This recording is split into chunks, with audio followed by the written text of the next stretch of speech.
What's up? What's up? It's your girl Donna LJ. And it's your girl TayDigga. And you're tuned into Indie High Radio. Woo, woo. What's up, everybody? Everybody. Yes. I know y'all hear my voice in a while, you know. It's just been Donna LJ holding it down. Yeah, where you been at? You know, I've been gone for a little while. Where was you at? We was wondering where you were. You know, I was just out handling business, as Donna LJ would say. Handling business. But I was in military training, holding it down for the fam, and I'm back.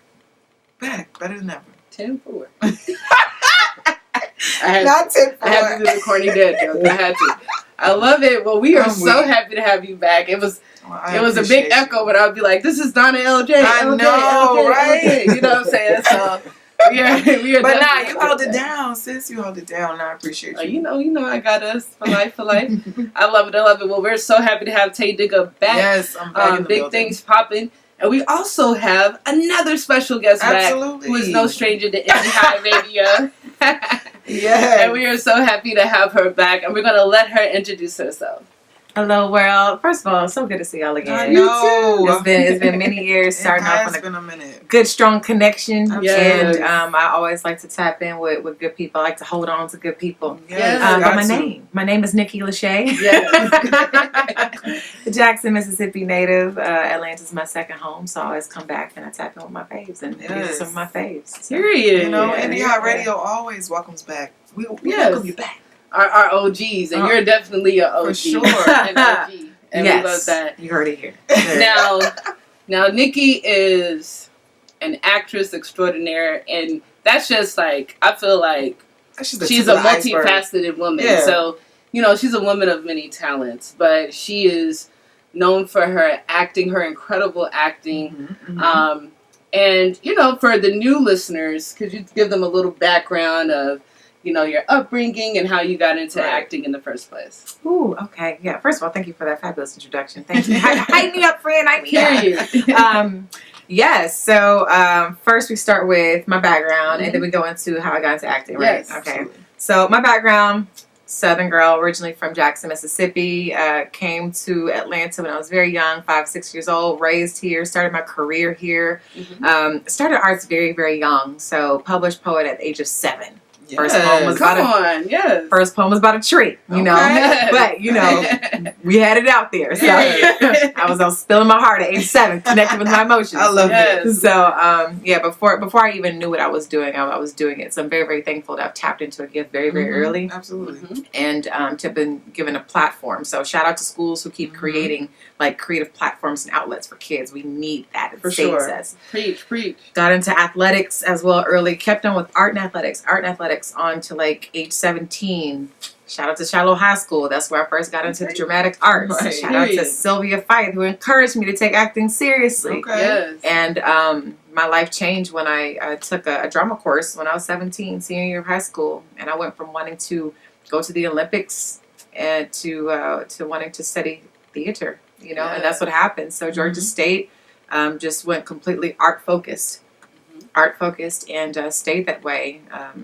Got really heavy into theater and did some modeling, some professional dance, which exposed me to like large sets, like Scary Movie 5 and The Identical. And I was just on these like multi-million-dollar studio sets, working as a specialty talent for the dance agency I was signed to at the time. And that helped me kind of start my resume and for acting. So when I was ready to transition from theater to film, I already had some experience. Yeah. And then we went into like some indie markets. I started in like indie films. So I started in 3 films that are distributed now. Right. And a couple TV shows, you know, and the journey continues. So, yeah. I love it. Man. And last time you were on, you were here, and then you relocated to Los Cali, Angeles, right? Yeah. Went out to Los Angeles just to expand. You know, I think your spirit always tells you, you know, kind of where you need to go. And it was told to me by a casting director, go where it feeds your soul. So, like, the same advice that I was given, I would give that to anybody. It was the best advice I ever received. Right. Don't move for your career. Move, like, for the nourishment that your spirit needs. Come on, I and love that. my spirit needed to expand. Yes. And so I just went where I felt I had enough room to expand into the artist and woman that I wanted to be. And so that's where I was. Yeah. That's awesome. Yes. I love that. You have an awesome background, but what I can say as someone who's witnessed your career for years is that you take it serious. Like, you're not playing around. You're not just half doing it. Like, you're taking it serious. Where does that motivation come from to be like, you know what, I'm gonna really treat this like a job. It's not just a hobby. This is a real job, and I'm gonna put the time and effort and energy into that. Cool, man. I think that Eric Thomas said it best. He said, "Die on E." You know, I just want to be empty when I leave here. And earlier this year, even though I worked hard throughout the years, I really tapped in with myself, and I was like, but are you really going as hard as you can? Like when you reach your ceiling, can you push that a little higher? And I was like, Nick, so what does your life look like? What does it look like at 150%? Like, what is it? I used to do this thing called 10 pass hurting when I was an athlete. And so what I would do is I would wait until it started burning to actually count. And I had to do at least 10. Okay. So 10 pass hurting has always been in my psyche. And so that's kind of what I have readapted into this phase of life, and I'm calling it my God body phase. So from God's perspective, what does my life look like? What does my career look like? What does my body look like? Right. What do my relationships and friendship look like? From that perspective, at the highest possible level, how do I behave? How do I show up in the world? How do I execute? And when I tell you, it has shifted my whole way of being. Just that one question, because I think sometimes we can cut ourselves short because maybe we don't feel like we have all the resources that we need. You know what I'm saying? But I feel like if you just lean into that gift of yours and you just keep taking the steps, the resources meet you halfway. Come on. You know what I'm saying? But you gotta go. Yes. You gotta go. And so lean into that gift. Hello? You hear that? Right. Lean. Okay, I love that. Lean into that. Yes. So that's what it's about. So God body, man. So that's what it's on. Yeah. So taking it seriously, do I really want to get 20, 30, 40 years from now and then man, I could have gone harder. Right. You know, do I I don't have kids right now, but when I do get kids, you share your life with these beings. You know what I'm saying? Yes. If I decide to anchor myself to a business, now I'm sharing my life with that. So right here, right now, how much every day can I just make an offering to the world of whatever flows through me?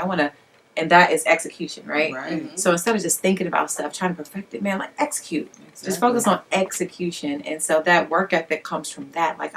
If I'm scared of anything, I'm afraid of just dying with my gifts inside me. Ooh, you know what I mean? And one thing I heard before, sorry, let me get this out. But one thing I did hear was, and it resonated so deeply, it said, when you don't honor your gifts, you do the world a disservice. Because somebody needs to hear and see what's flowing through you. You're right. So whatever movie that I'm supposed to be writing, but I'm oh well, I don't know right now. I'm doing all this stuff. That's silly. It wouldn't have been given to you if it wasn't for you to do. So you better preach. And y'all didn't follow. Y'all calling doing this show. How many people listen to y'all that y'all make laugh, that y'all educate, that y'all bring guests on, that y'all are the conduits for that.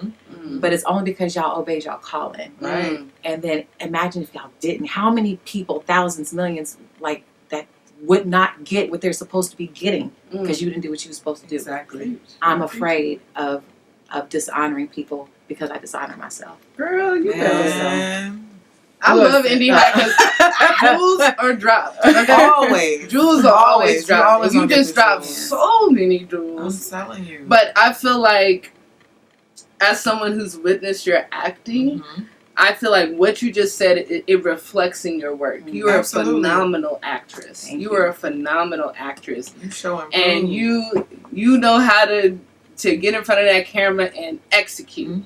And I mean, you, without question, it's a beautiful execution. And I'm a fan of yours. You know what I mean? Of your work. And I always try to every time I see you come on my social media, I'm like, love, favorite.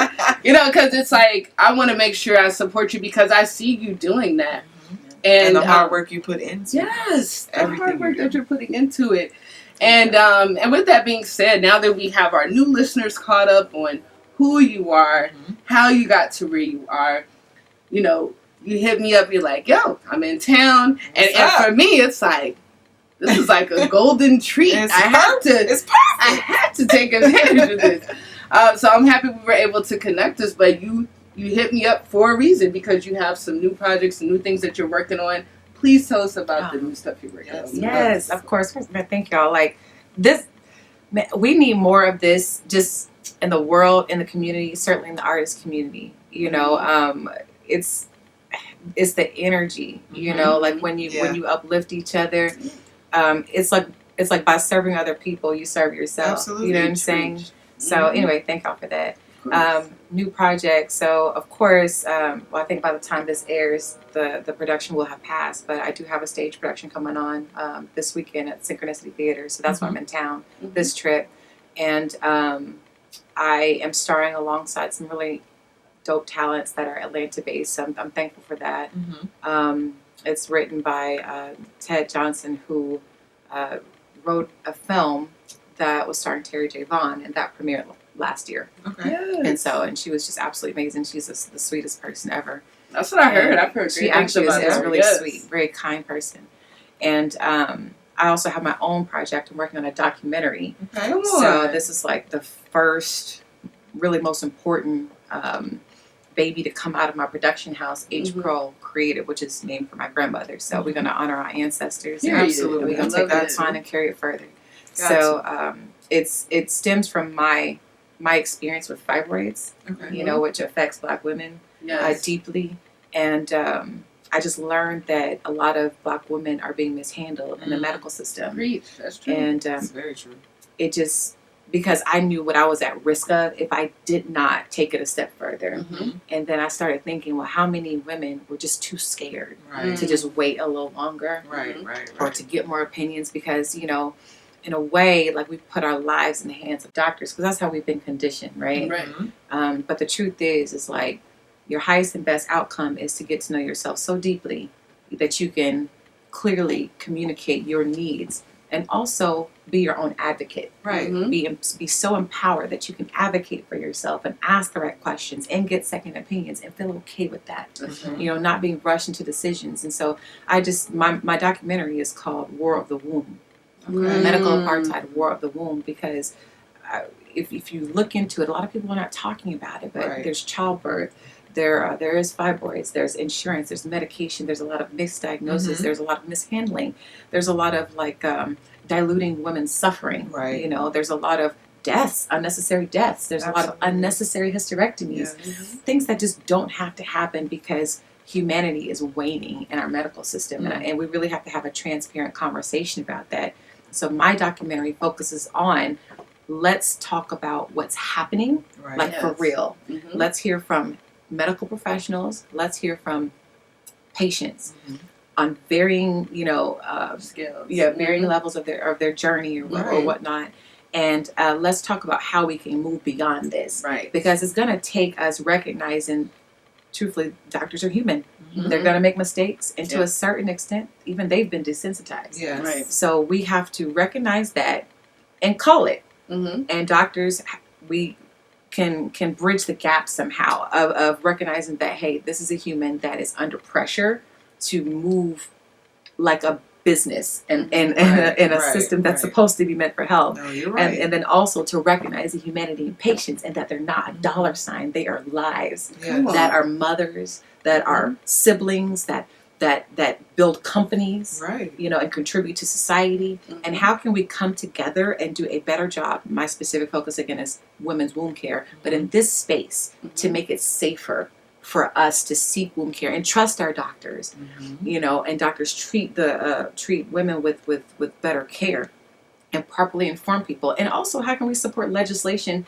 that serves us in that way? Preach. You know, because that's what this whole thing is for. Exactly. You know, we Right. have to be a Yes. part of that. You know, Right. we have to say what we need and make it Right. so. Exactly. And so, my conduit is art. You know, how do I use art to serve? How do I use Yes, art yes. to change? How do I use art to give a voice to people who are not being heard? And in this space, it's Black women, and Black women really need to be heard in this space. Wow. So, That is Yeah. I beautiful. love that. Right? Oh my goodness, because you know we don't get to talk about that often yeah. Mhm. because it's definitely an issue. It's been a long long going issue. I've even had issues with when I was giving birth to my children with that same situation with being a black woman and telling them that I'm in a certain situation and they don't believe you. So for you to bring that to the light, it's definitely needed. So we definitely thank you for bringing that to the light. Absolutely. Sure. Yeah, I feel that's a big feel. Even when I had my thyroidectomy, for sure. And they messed up. And they were trying to send me home, and I couldn't even swallow. I couldn't swallow water. Couldn't talk. Couldn't breathe. Absolutely. Couldn't do anything, and they were just trying to like. Brush we're it done with the off. surgery. Like it was We'll send you home. Like my mom was like, she has to take medicine the rest of her life. She can't even swallow. Like how is she supposed to take medicine? That doesn't make sense. How are you going to send her home? Thankfully, my mom is in the medical field as a nurse, and she's been in the medical field over 40 years. So she was able to speak up for me because clearly I couldn't speak. Advocates. She was able to advocate for me on my behalf, and I always, till this day, I always thank my mother. I consider her my angel for being there for me. So, with that being said, I'm thankful for what you're doing because that was a hard time for me. I was told by 5 doctors I would never talk again. And that's when we were first starting in D-High. Yes. So that was the time. That was the time, right? And so to be here and to have a voice and to really speak and then to know what you're doing to help our community, that's a beautiful thing. It is. And as far as Indy High is concerned, whatever we can do to help support it, in any way possible, just know that we are here for that. And you already know you have that open pass to come as many times as you need to for that. But I do want to get into like what sparked that for you as far as what what you dealt with to be like, I know that I need to use my talent for this. Yeah. Oh, okay. Because I just like kind of went back. So so what really happened was I literally collapsed. Oh my goodness. I went to go feed the ducks and pee in my park, y'all. That's what I was really trying to do. I was just trying to give them some bread. Right. And then I'm like sitting there having pain. And my boyfriend at the time was like, we need to go home. I was like, no, man, let's go feed these ducks. Like, I'm straight. I don't know what this is. Former athlete. So your pain threshold is high. You're like, okay, I'll brush it off. It's okay. Right. So it's just a little pain. So you're right. So it got too bad. And so we ended up going home. And then before we can get there, I collapsed and I couldn't walk. Like, I'd never experienced pain that severe. Vomiting. Couldn't walk. Buckling. Can't see anymore because the pain is like so intense. So we have to call an ambulance. Now I'm in the ER and I am just like writhing in pain. I mean, it is insane. And so they're trying to give me some kind of, they'll give you one, I can't remember what kind of medicine this is, but they'll give you like an IV to immediately get rid of the pain of something strong. Right. And then that is when they did like a scan and they said, hey, you have unusually large fibroids. Now, where things started going awry was when immediately the recommendation was a hysterectomy. And I'm like, no, like I'm trying to do the right thing. I'm waiting to get married or whatever. I'm Southern girl, traditional Southern girl. So I'm like, okay, I'm gonna wait to have kids. And then here you are telling me I can't, I shouldn't, because of what you're recommending. I'm trying to understand, like, well, why would you say that? Why is it all the way here? Know? So after that, I go see the gynecologist. Same thing, the only way to get rid of it is a hysterectomy, and I'm like, okay, well, why is this the thing? Why is this just the solution is just to take it all 0 out? to 60. You know what I mean? Is there nothing else? Like, is there nothing like natural? I can try it first. Right. Yeah. Are there any other like situations? Okay, well, the only thing that we can do is a myomectomy, which is another invasive surgery. Right. And I'm like, okay, well, I mean, is there nothing else? So I go do some research. It's like 8 other things that you can do. You know what I mean? Like 8 other things. And so I'm like, okay. That's how they make their money though. Right. So I come back and I ask her about that. And then I go, well, why didn't you tell me about all these other options? And she goes, well, because we don't do them here. Oh, wow. I'm like, she was like, Okay. These are the options we have. Yeah. Not the Hysterectomy, options. myomectomy. That's the thing. That's how they make their money. So. Right. But that's the problem. That's Because the this major is problem. because this is my life. Right. Yes. You know what I'm saying? Absolutely. And so now we go back to the humanity again. Are you looking at me as a human being who deserves to know her options and to Right. make an educated decision about her life? Right. Or are you looking at me as somebody who can benefit your pocket? I'm just going through this hamster wheel Exactly. of a corporation that you got going on.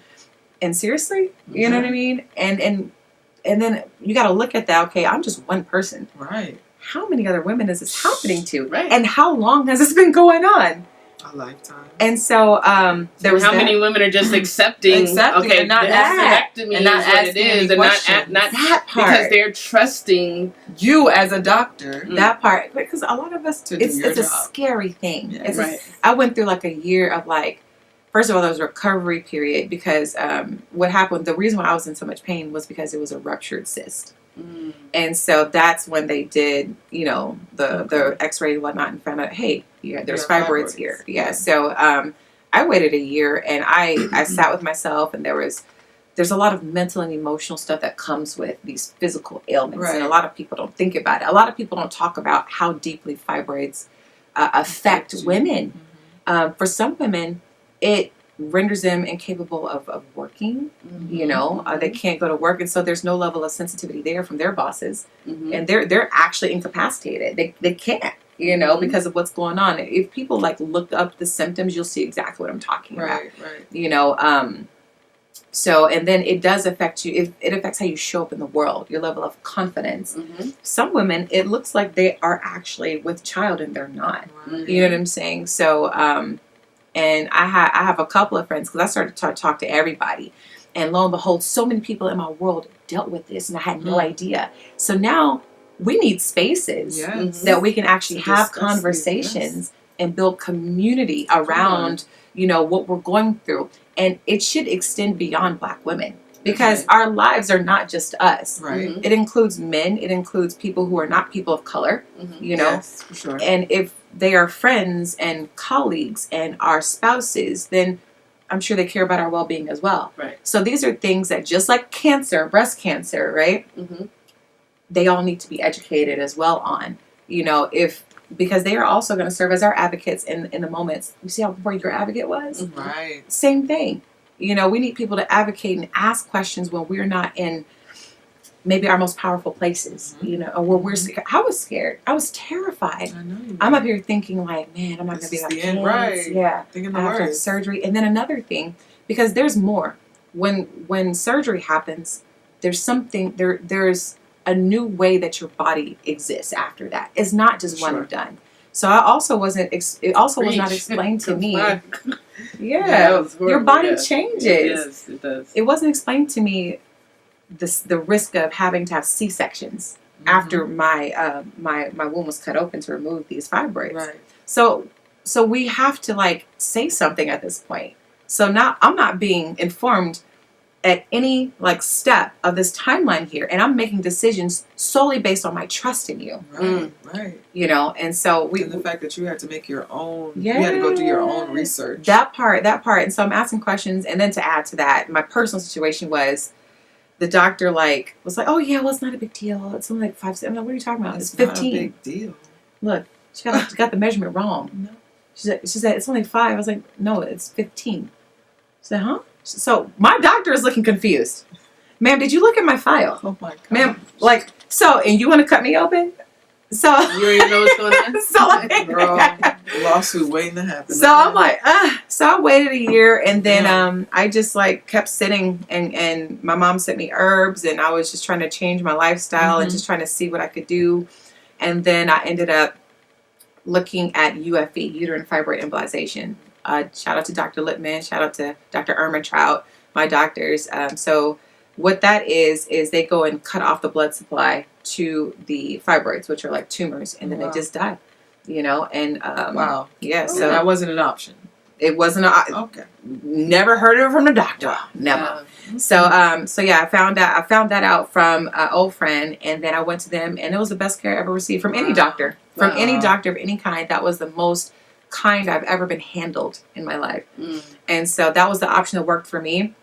I also do some advocacy work now for a company called Sonata, who's also featured in the documentary, and they are an incisionless fibroid treatment. And they're, everybody's not a candidate for that. It has to be a certain size, but it's an option for people. You know what I'm saying? Where you don't even have to be cut open. The UFE they go in through the femoral artery, so it's like it's less invasive, right? But they still have to go in somehow. But this is nothing. It's just it's like a laser, and they find it, via whatever the technology they use. Right. And so there are options out there. We just need to know. Yes. We just need to be informed, and we need to feel safe. We don't need to be scared when we make decisions. Yes. And so I'm glad that at least my stubbornness kicked in enough to say, yeah, I don't want that. I don't know. Let me slow down. Let me not rush to a decision. But again, like you said, how many people feel like they have to rush to a decision because they're afraid? On the spot. So many. And I actually interviewed a couple women who you have to make peace with your decisions. You have no choice. Of course. So, but you can tell, if they did know, they would have chosen different. Yeah, they would have, you know what I mean? And we have to be in better service. They would have chosen a different road. That is. Yeah. And that's such a big subject because in our community, like I said, if my mom wasn't there, I would have been in terrible. Who knows if I would even made it? You know what I mean? I would not have, because I couldn't breathe. So it was just I couldn't swallow. My vocal cords are paralyzed. They wouldn't move. So that affected everything in my throat. So it was but without my mom there knowing information, she didn't let them son me. Yes. It was oh no, we're not leaving until, and it was just having that advocacy, like you said, was so important. And in the Black community, we are terrified of hospitals and going to hospitals, seeing what's wrong, because you just feel like you're going to just be told bad news. And then it's just your whole mindset changes and you think of the dynamics. So I need it in my family. There's so much that comes with that. So I'm happy that you are opening up this conversation that's very much needed in our community. And like you said, even outside of our community, just speaking on it is going to open up so many doors and options. And even I learned a lot, just from what you said. For sure.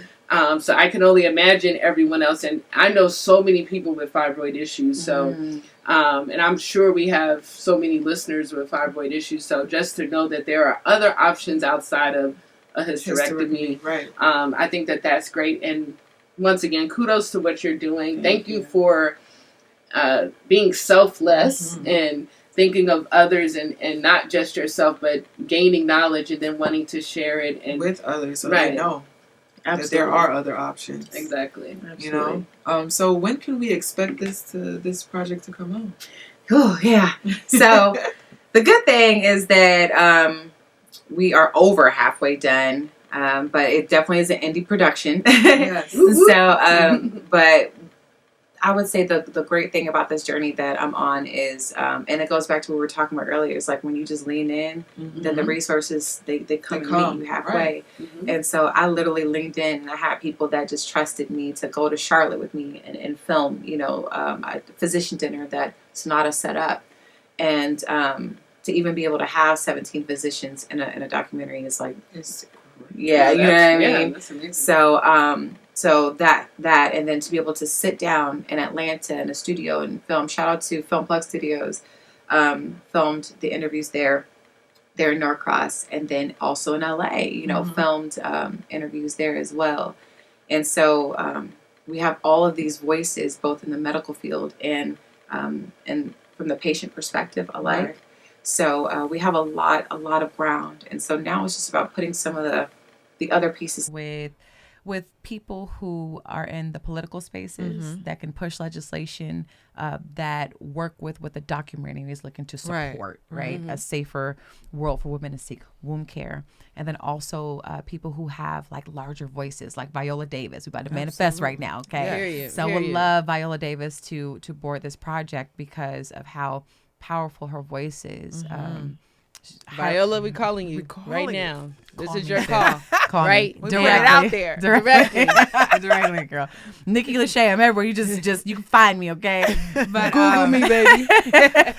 But yes, just because she had her own journey and she's spoken about it. But it's interesting, even as big as her brand and her voice is, we still need that issue to be highlighted more. You know, it's like a bit of a taboo, but it is. This documentary is going to allow for that conversation to happen. And with that documentary, I also hope to launch panel discussions all over the nation, you know, so we can have these community forums and work with community groups that we can form a sisterhood in respective cities so that literally we can feel like we're not alone.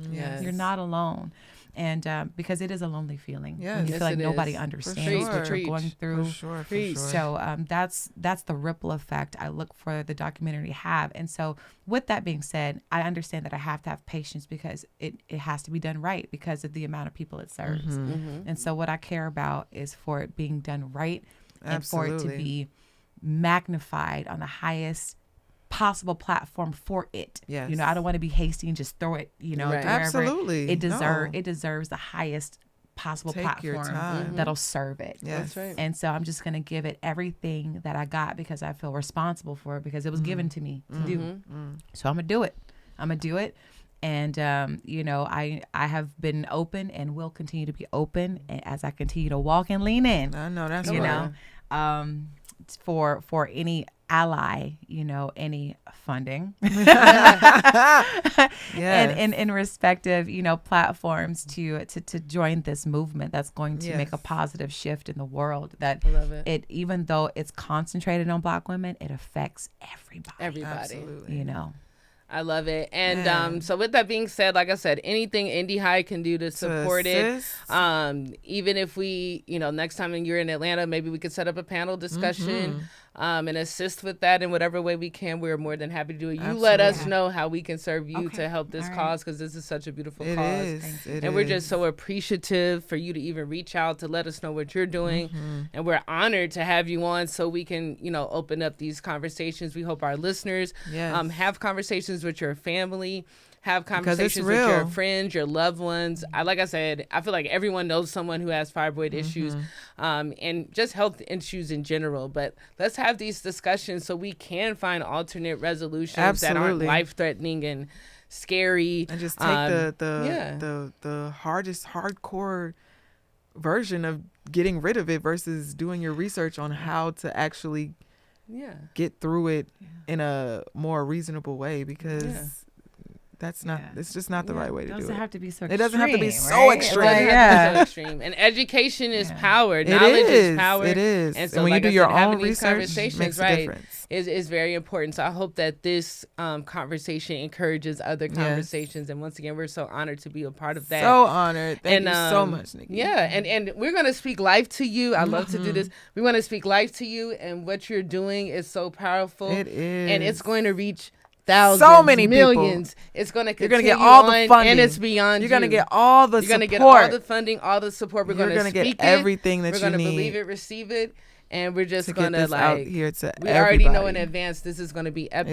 It is. Just once again, thank you for humbling yourself to just be receptive to your gift and to share that. That is what Indie High is, being high on your God-given talent and sharing it with the world.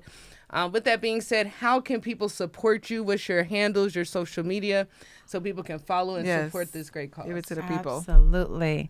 So follow me at official Nikki LaShae on Instagram. If you're on Facebook, it's just / Nikki LaShae. I'll be posting periodic fundraisers. Sometimes we have live events and we invite people out in different cities and they can come and hear from doctors and hear from patient advocates and myself included, and also donate, you know, at that live event.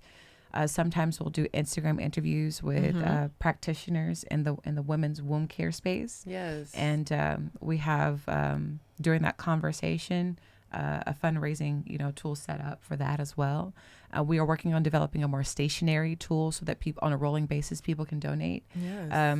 We just try to be as intentional as possible, you know, so that it just doesn't fall. You know, sometimes if it's just there, people may take it for granted, thinking that it's always there. So we want to try to collect people in a space so they can really feel what it's about. Absolutely. Yes. And then from that space, then donate. I love it. Absolutely. I love it. I love it. And Tay, hello. Let's see, because it's been a while. Oh, it has. Hold on. Yeah, Hold on. It's been some months. It's been some months since I've been able to segue to you. I don't know if I'm going to stumble over this now. It's been a minute. And it's okay if you do. But how can people reach us? Just like, where can people reach us? Wow. It's like, well, you guys can follow us on Instagram at Indie High Radio. Radio spelled R, the number 8, DIO. Yes. You can hit Facebook, Indie High Radio. Not IndieHighRadio.com, but Indie High Radio LLC.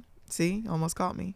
But you can hit the website, one stop shop, IndieHighRadio.com. And of course, make sure to subscribe to our YouTube or subscribe to our podcasts. And it's all Indie High Radio. Yes. And we are here. I'm back. Yes. Tay is back. Yeah, better than ever. Slim and trim. Oh, wait. I love it. Wait a minute now. You know? I love it. And once again, this has been a great episode. I always enjoy doing this. This is definitely my passion, without question. Absolutely. So I'm always happy to be an advocate in any way I can. But thank you again, Nikki, for just being Indie High and always literally sharing your talent with the world. It means the world to us, and we fully support you. May you continue in your greatness. This has been another great episode of Indie High Radio. This is your girl, Donna LJ, signing out. And it's your girl, TayDigga. Woo woo.